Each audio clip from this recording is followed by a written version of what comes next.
Hello everyone, welcome you all. Hope you are doing good.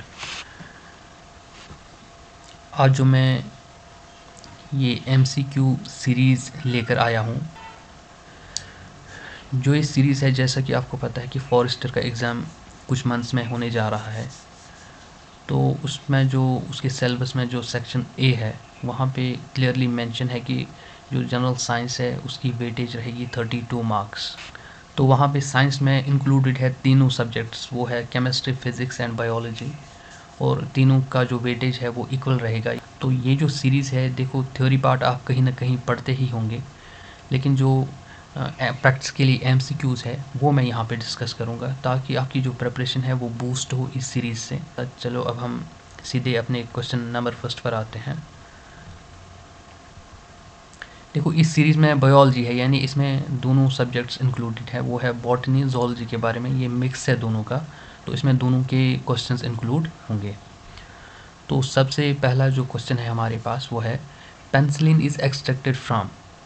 हमें बताना है कि जो पेंसिलिन है वो किससे एक्सट्रैक्ट किया जाता है। सबसे पहले हमें पता होना चाहिए ये पेंसिलिन किस बला का नाम है। पेंसिलिन एक्चुअली एक एंटीबायोटिक है, जैसा कि आप यहाँ पिक्चर में भी देख सकते हो। ये एक एंटीबायोटिक है जो कि हम एक्सट्रैक्ट करते हैं फंगस से, यानी इसका सोर्स बताना है कि हम एक्सट्रैक्ट किस से करते हैं, क्या अलगे से, लाइकन से, यीस्ट से या फंगस से। तो इसका करेक्ट आंसर जो हो जाएगा वो है फंगस। ठीक, तो इसका सही जो ऑप्शन है वो है ऑप्शन थर्ड। तो इसके बारे में एक दो पॉइंट्स मैं एक्स्ट्रा बता दूंगा, वो भी याद रखिएगा, क्योंकि स्टैटिक जीके में इसके बारे में एक क्वेश्चन काफ़ी फेमस है। वहाँ पूछा जाता है कि जो ये पेंसिलिन है इसको किसने डिस्कवर किया। ठीक, तो वहाँ पे काफ़ी एग्जाम्स में ये क्वेश्चन पूछा जाता है as far the static GK is concerned. तो हम भी वो पॉइंट अच्छे से जानेंगे यहाँ से। ये जो पेंसिलिन है, जो ये फर्स्ट एंटीबायोटिक है जो कि किससे एक्सट्रैक्ट किया गया था, फंगस से। तो ये किसने डिस्कवर किया था, उसका नाम था Alexander Fleming. He discovered this antibiotic in the year 1928। Later on उसने इसके लिए नोबेल प्राइज़ भी जीता था। तो फ़िलहाल हमें उसका नाम ही याद रखना है, उसका नाम था अलेक्जेंडर फ्लेमिंग, क्योंकि इस पे भी क्वेश्चन बन सकता है। एक और चीज़ याद रखिएगा, ये पहला एंटीबायोटिक है जो कि किससे एक्सट्रैक्ट किया गया था, फंगस से। इसी तरह कभी पूछा जाता है कि फर्स्ट ऐसा कौन सा फर्स्ट एंटीबायोटिक है जो कि बैक्टीरिया से एक्सट्रैक्ट किया गया था, तो उस केस में याद रखना उसका नाम था स्ट्रेप्टोमाइसिन ग्राइसियस। थोड़ा आइडिया होना चाहिए, स्ट्रेप्टोमाइसिन आप याद रख सकते हो, तो बस इतना काफ़ी है। अगर हम बात लाइकन की करेंगे, लाइकन आपने ईवीएस में या बायोलॉजी में पढ़ा होगा, जब आप पढ़ते हो वहाँ पे inter specific and intra specific competition, जिसमें म्यूचुअलिज्म आता है, पैरासाइटिज्म, इसी तरह प्रीडेशन। ठीक, वहाँ पे जो म्यूचुअलिज्म है, जहाँ पे दोनों पार्टनर्स को बेनिफिट मिलता है, प्लस प्लस रिलेशनशिप है, तो लाइकन भी उसी का पार्ट है एक्चुअली। क्योंकि लाइकन के कंपोनेंट्स जो है इसमें एक तो एल्गे होता है, दूसरा होता है फंजाई। ठीक, जो एल्गे है ये फंजाई को प्रोवाइड करता है फूड, और जो क्योंकि एल्गे जो है इसमें फोटोसिंथेसिस की कैपेसिटी होती है, तो फंगस इन टर्न क्या करता है, इसको प्रोवाइड करता है शेल्टर और हेल्प करता है कभी कभार absorption of water and some other minerals. ठीक, तो ये चीज़ें एक्स्ट्रा याद रखिएगा। नेक्स्ट क्वेश्चन है हमारा, which is the effect of antigen in an ill person. यानी एक इल पर्सन में, एक बीमार जो एक पेशेंट होता है, अगर हम एक पेशेंट की बॉडी में कुछ एंटीजन इंट्रोड्यूस करेंगे तो उसका इफेक्ट क्या होगा, बस यही क्वेश्चन में पूछा गया है। तो याद रखिएगा, जब हम वैक्सीन देते हैं, वैक्सीन होता क्या है actually, vaccine itself is an antigen. Antigen का मतलब हुआ एनी डिजीज़ कॉजेटिव एजेंट। तो ये बैक्टीरिया हो सकता है, ये वायरस हो सकता है, प्रोटोजोआ हो सकता है, या कुछ और स्पीशीज़ हो सकती है जिससे कि कोई डिज़ीज़ हो सकती है। तो यहाँ पे हमें ये बताना है कि जब हम एक पेशेंट में, याद रखिएगा, जब हम एक पेशेंट में इंट्रोड्यूस करते हैं कोई भी वैक्सीन, तो उस वैक्सीन की वजह से होता क्या है हमारी बॉडी के अंदर, एक्चुअली हमारा जो इम्यून सिस्टम है वो बूस्ट होता है, वो स्टिमुलेट होता है, यानी वो रेडी रहता है जब एक्चुअल में कोई एंटीजन आ जाएगा। क्योंकि ये जो हमने इंट्रोड्यूस किया होता है एंटीजन, ये या तो वीक होता है, वीक फॉर्म इसकी होती है, या तो ये इसकी डेड फॉर्म होती है। ये बस इसलिए इंट्रोड्यूस किया जाता है ताकि हमारा जो इम्यून सिस्टम है वो तैयार रहे, वो रेडी रहे, वो एक्टिवेट रहे।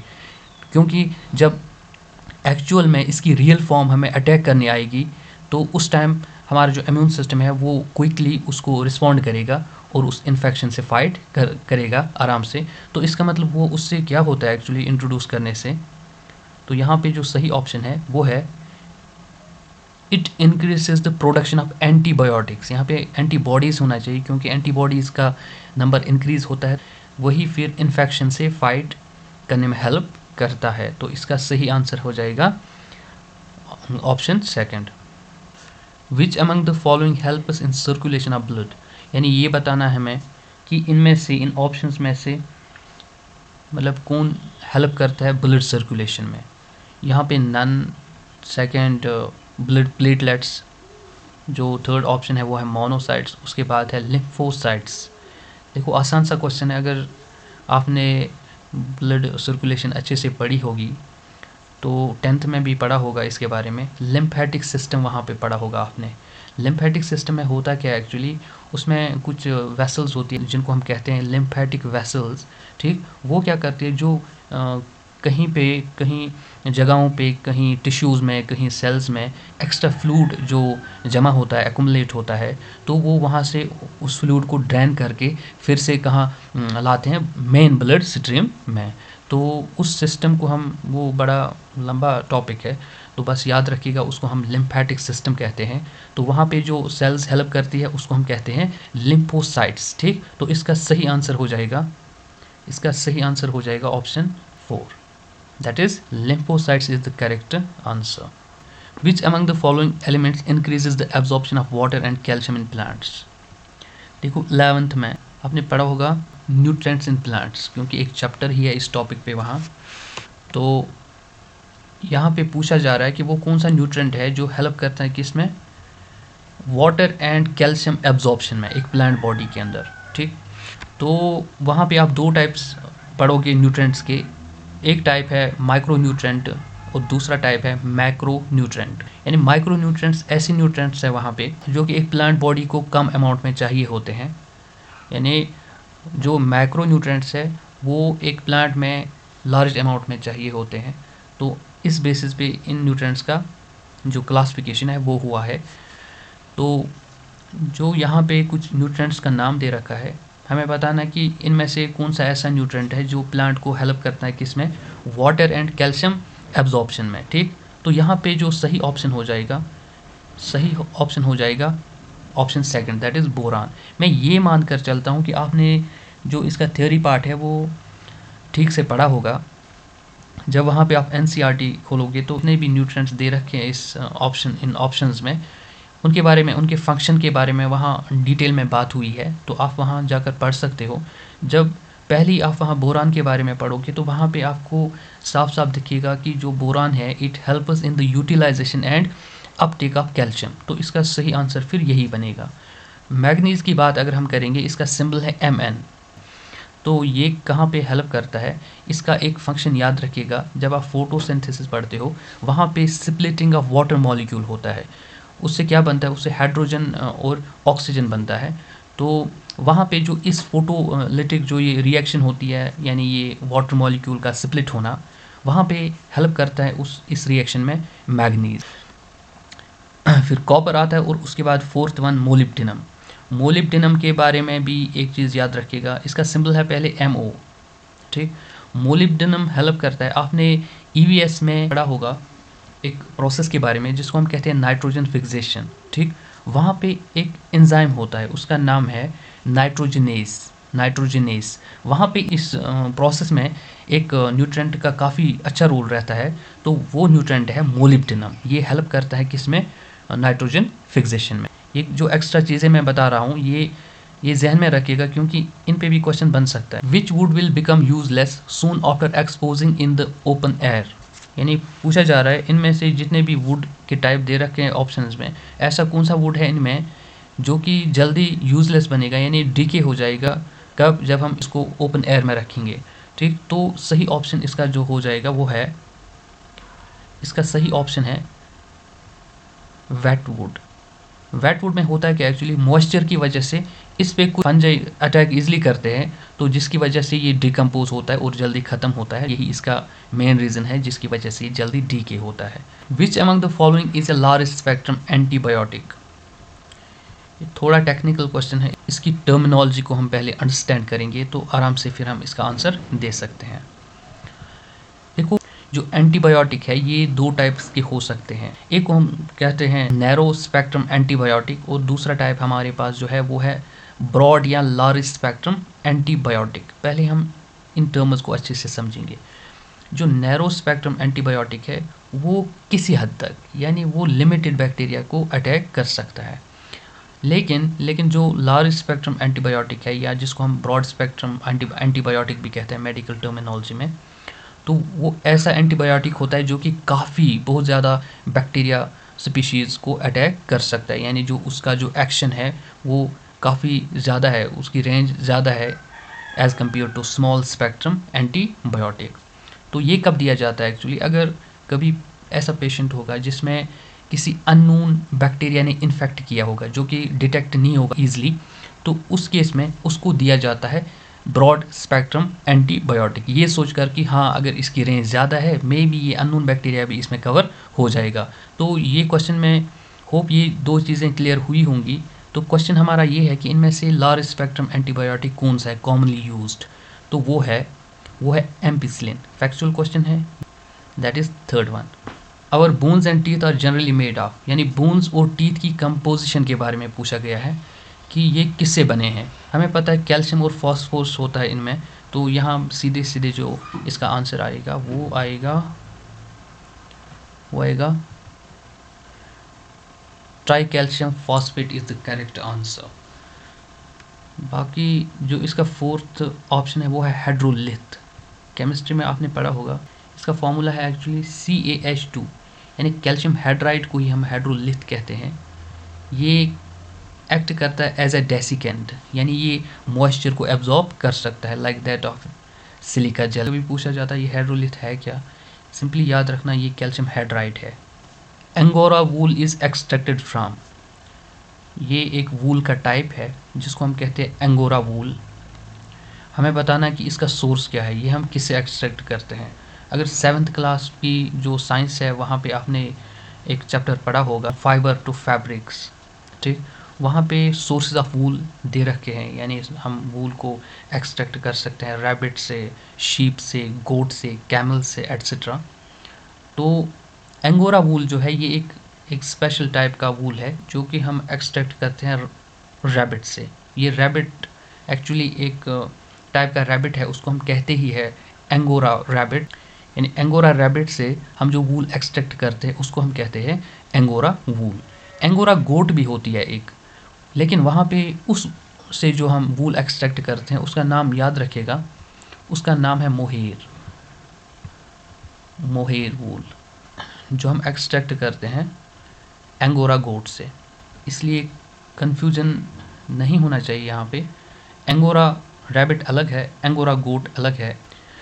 Which of the following disease affects women more than that of man, इनमें से ऐसा कौन सा डिजीज़ है जो कि ज़्यादा वुमेन में पाया जाता है एज़ कम्पेयर टू मैन। तो यहाँ पे इसका सही आंसर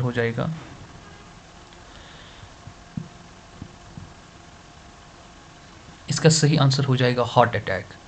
इसका क्लियर रीज़न रिसर्चर्स को भी नहीं पता है, लेकिन फिर भी कहा जाता है कि जब एक वुमेन में हार्ट का कोई भी डिजीज़ होता है such as coronary heart disease या कोई और डिजीज़ हो सकता है, उस टाइम उसके जो नैरो वेसल्स है वो ज़्यादा इफ़ेक्ट होते हैं, जिसकी वजह से क्या होता है अगर इसमें कहीं पे ब्लॉकेड आएगा तो वहाँ चांसेस है कि इसका बीपी हाई हो जाएगा, क्योंकि जब एक ब्लड वेसल में कहीं पे कोई ब्लॉक आ जाता है किसी भी वजह से, कोई भी चीज़ अगर एक्यूमुलेट होगी ब्लड वेसल के अंदर तो वो नैरो हो जाती है। नैरोनेस की वजह से क्या होता है कि वहाँ पे ब्लड का फ्लो काफ़ी तेज़ हो जाता है, जिसकी वजह से बीपी हाई होता है और हाई होने के कारण जो हार्ट अटैक आ सकता है उसमें।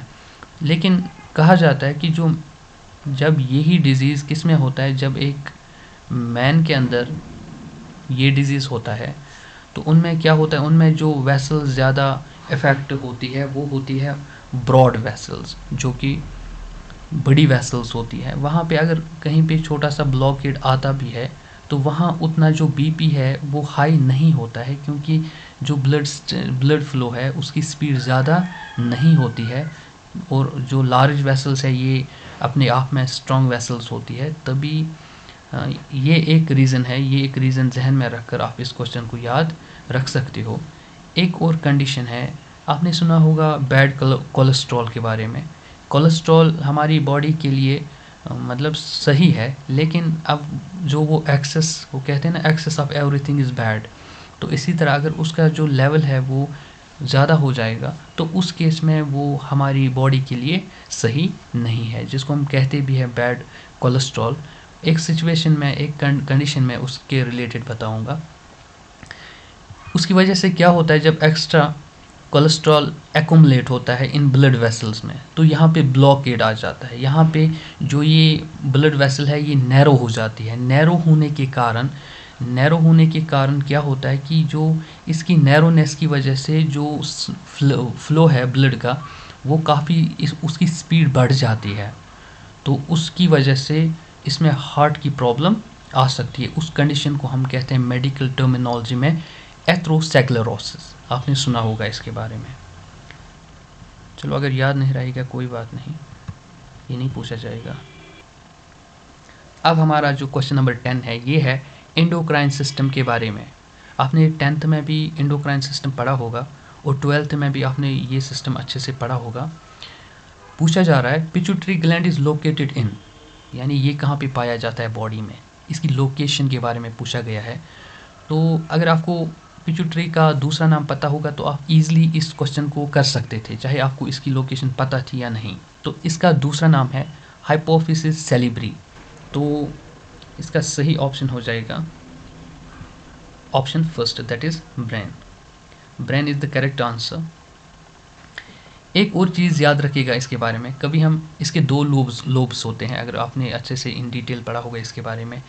एक एंटीरियर लोब होता है, दूसरा पोस्टीरियर लोब होता है। जो इसका पोस्टीरियर लोब होता है वो कुछ इंपॉर्टेंट हार्मोन सिक्रीट करता है, जिसमें एंटी डायूरेटिक हार्मोन आता है ADH, और दूसरा आता है ऑक्सीटोसिन। एंटीरियर लोब जो है वो ज़्यादा हार्मोन सिक्रीट करता है, जिसमें से कुछ इंपॉर्टेंट हार्मोन्स है like human growth hormone HGH, इसी तरह luteinizing hormone, follicle stimulating hormone. इसके बारे में आपने पढ़ा होगा, ये हम किसी और सीरीज़ में डिस्कस करेंगे इन डिटेल। तो यहाँ पे बस ये चीज़ याद रखिएगा इसकी लोकेशन के बारे में। एक और एक्स्ट्रा पॉइंट याद रखना इसके रिलेटेड, जो पिट्यूटरी ग्लैंड है इसको हम मास्टर ग्लैंड भी कहते हैं। बहुत सारे एग्जाम्स में पूछा गया क्वेश्चन है, यानी मास्टर ग्लैंड हमारी बॉडी की कौन सी है, तो उसका आंसर हो जाएगा पिट्यूटरी ग्लैंड। बाकी रहा लिवर के बारे में बस एक पॉइंट याद रखिएगा यहाँ, जो हमारी बॉडी का सबसे लार्जेस्ट ग्लैंड है वो है लिवर। तो स्टैटिक जीके का फेवरेट क्वेश्चन है, जैसा कि आप इस पिक्चर में भी देख सकते हो। यानी ये है एक्चुअली लोकेशन किसकी, पिट्यूटरी ग्लैंड की। It is located right here below the cerebrum, और क्वेश्चन में भी यही पूछा गया था किस पार्ट में। ठीक, तो इसका सही आंसर हो जाएगा ब्रेन। तो किडनी पे भी एक एंडोक्राइन ग्लैंड होता है जिसका नाम है एड्रिनल ग्लैंड। ये चीज़ें हम किसी और लेक्चर में कवर करेंगे इन डिटेल। तो फिलहाल इतना याद रखिएगा, जो पिट्यूटरी ग्लैंड है ये ब्रेन के अंदर लोकेटेड है। तो चलिए नेक्स्ट क्वेश्चन पर। What is the limit of mg/dl of blood sugar in the normal person at the time of fast? जब एक पर्सन का फास्ट होता है, जैसा कि आज भी रमज़ान का महीना चल रहा है, तो उस टाइम उसकी शुगर लेवल, जो नॉर्मल शुगर लेवल है वो थोड़ी डाउन होती है, वो थोड़ी कम होती है। ये बेनिफिट है फास्टिंग का। तो अगर हम नॉर्मल वैल्यू की बात करें, यहाँ पे फिगर पता होना चाहिए क्योंकि फिगर्स को याद रखना पड़ता है। जो नॉर्मल वैल्यू है जब वो फास्ट में नहीं होता है, उस केस में नॉर्मल वैल्यू होती है 80 to 120 mg/dl of blood. mg means milligram पर डेसीलीटर ऑफ ब्लड, ठीक। तो लेकिन एक फास्टिंग के ड्यूरिंग फास्टिंग जो ये लेवल है ये डाउन होकर हो जाती है 70 to 100। तो सही आंसर यही हो जाएगा, ये इस रेंज में आता है ये शुगर लेवल जब एक पर्सन फास्टिंग में होगा। तो इसका जो ये फैक्ट है, ये फिगर है, ये याद रखिएगा, पूछा जा सकता है, एसएसबी ऐसे ही क्वेश्चंस पूछता है। Cross section of a stem of tree has 50 rings, what is the age of the tree. काफ़ी इंपॉर्टेंट क्वेश्चन है, लेकिन एक और क्वेश्चन इस पे बन सकता है जो कि इस क्वेश्चन से भी इम्पॉर्टेंट है। कभी पूछा जाता है उस टेक्निक का नाम बताओ जिससे हम एक ट्री की एज को एस्टिमेट कर सकते हैं, हम प्रिडिक्ट कर सकते हैं कि इस ट्री की एज क्या हो सकती है। तो उस टेक्निक को हम कहते हैं डेंड्रोक्रोनोलॉजी। इस टेक्निक में हम एक्चुअली एक ट्री के क्रॉस सेक्शन को एनालाइज करके हम इसकी एज को प्रिडिक्ट कर सकते हैं।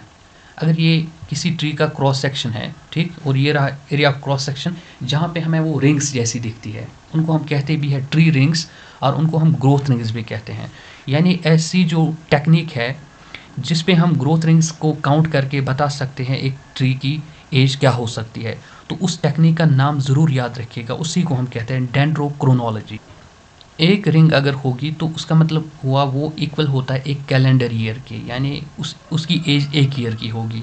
इसी तरह 2 रिंग्स अगर होंगी तो वहाँ पे उसकी एज 2 ईयर्स होगी। तो क्वेश्चन में यही पूछा भी गया है कि अगर इसके क्रॉस सेक्शन में अगर 50 रिंग्स होंगी तो उस ट्री की एज क्या होगी। हमें पता है एक रिंग एक ईयर के बराबर है, तो इसका मतलब हुआ 50 रिंग्स किसके बराबर होंगी, 50 years. That is fourth option is the correct answer.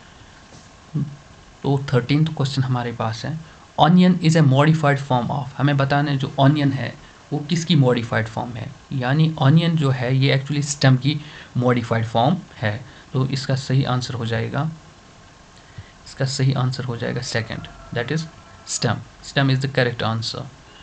तो यहाँ पे इस पिक्चर में भी हम देख सकते हैं, देखो ये जो अपर पार्ट है ये इसका लीफ है, और ये वाला इसका स्टेम है जो कि ऑनियन है, और इस स्टेम इसको हम टोनिकेटेड बल्ब भी कहते हैं या सिंपली बल्ब भी कभी कहते हैं। तो ये रहा इसका रूट। तो हमें साफ साफ दिख रहा जो ये ऑनियन है ये एक स्टेम है। तो कभी क्वेश्चन पूछा जा सकता है। हाँ, एक और एक्स्ट्रा चीज़ याद रखेगा, यहाँ पे कभी पोटैटो के बारे में क्वेश्चन पूछा जा सकता है, इसी टाइप का क्वेश्चन। पोटैटो जो है वो है मॉडिफाइड फॉर्म किसकी, वो भी स्टेम की मॉडिफाइड फॉर्म है। लेकिन अगर वहाँ पे स्पेसिफिकली मेंशन होगा किसके बारे में, स्वीट पोटैटो के बारे में, तो उस केस में याद रखिएगा जो स्वीट पोटैटो है वो एक्चुअली होता है एडवेंटिशियस रूट। तो वो किसकी मॉडिफाइड फॉर्म हो गई, फिर रूट की। यहाँ इस क्वेश्चन में हमारा जो आंसर है वो है स्टेम। ये इस सीरीज़ का लास्ट क्वेश्चन है। फिलहाल मैंने कम ही क्वेश्चंस पिक किए, तो नेक्स्ट अगले सेशन में हम इंशाल्लाह और भी ज़्यादा क्वेश्चंस डिस्कस करेंगे। फ़िलहाल ये मैंने स्टार्ट किया। द पॉलिनेशन ऑफ मेज़ टेक्स प्लेस बाय, यानी मेज़ के अंदर जो पॉलिनेशन होती है वो किससे होती है, किसकी वजह से, वहाँ पे कौन पॉलिनेशन में हेल्प करता है।